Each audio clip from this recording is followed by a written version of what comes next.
দাঁড়িয়ে দাঁড়িয়ে ঘুরে ঘুরে কেন টাকা তুলতে হবে? আপনি কি মনে করেন হিজড়ার টাকা তারা খুব স্বাচ্ছন্দ্য বোধ করে তোলে? তা না, তাদের বাঁচতে হবে, চলতে হবে, তার জন্য তারা টাকাটা তোলে। তারা করে খাবে কি?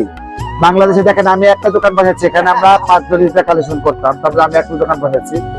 এখন সবাইকে বলে যে তোমাদের না দোকান দেওয়া হয়েছে, আসলে কি তাই? একটা আয়ার চাকরি করতে ইন্টারমিডিয়েট হলে হয়ে যায়। আপনি কি মনে করেন আমাদের হিজড়াদের শিক্ষিত নাই? আমার এখানে চা পাওয়া যায়, প্রায় 10 আইটেমের চা পাওয়া যায়। এখানে মালটা আছে, মালটা আছে, হরলিক্স আছে, কফি আছে, দুধ চা আছে, 2 রকমের, চিনি এবং গুড়ে, তেঁতুল চা আছে, রং চা আছে।